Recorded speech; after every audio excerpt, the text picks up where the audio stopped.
Perkenalkan, kami dari kelompok 6.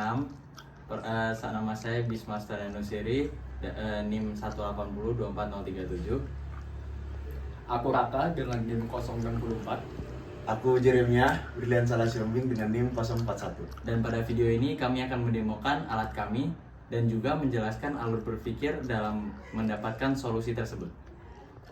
Oke, so as we know, dengan kita sebagai mahasiswa penghuni kos, kita seringkali melupakan atau dalam hal ini mengabaikan permasalahan yang seringkali terjadi di dalam lingkungan kita. Seperti salah satunya adalah pengelolaan arus atau PLN atau listrik yang ada di dalam masing-masing kos. Dan itu merupakan salah satu tantangan yang saat ini mungkin menjadi salah satu faktor penyebab dari pengeluaran atau pemborosan dari penghuni kos.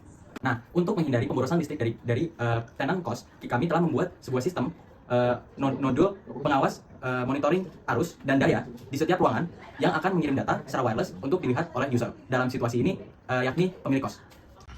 Baik, sekarang saya akan menjelaskan komponen yang menjadi bagian dari alat yang telah kami buat sebagai solusi.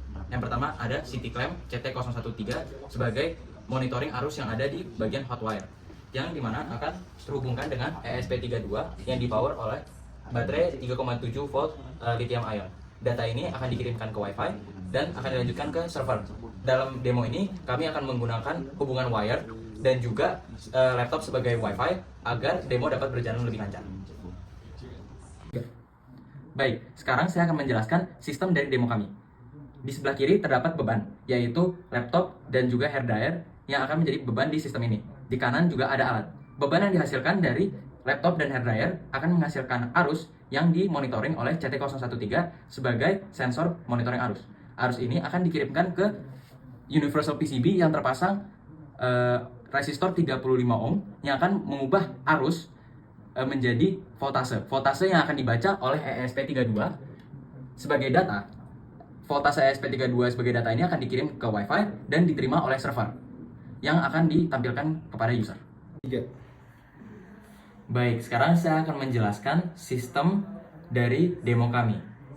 Terdapat beban, yaitu laptop dan juga hair dryer yang akan menghasilkan sebuah arus.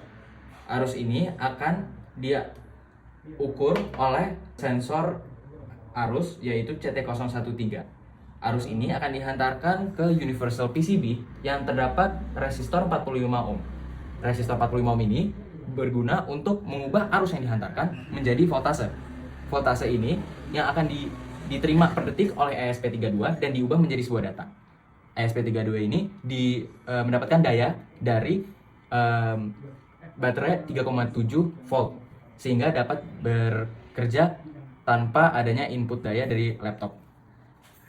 Data yang diterima oleh ESP32 ini akan diproses dan dikirimkan ke paru Wi-Fi yang akan diteruskan ke server.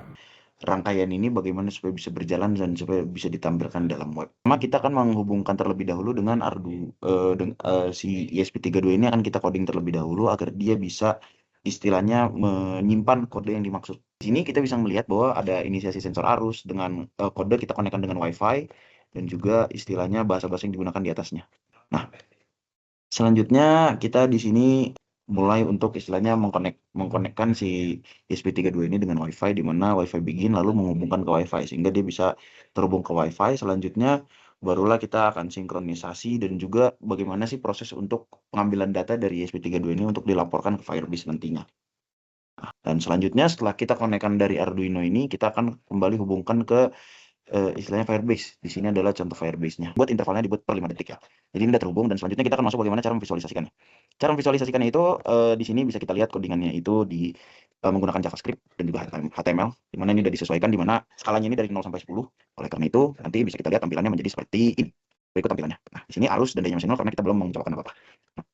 Nah, di sini kita lihat bahwa ada lonjakan arus dan juga lonjakan daya, di mana arus yang masuk dan daya yang dideteksi ini akan menunjukkan bahwa akan mengalami kenaikan.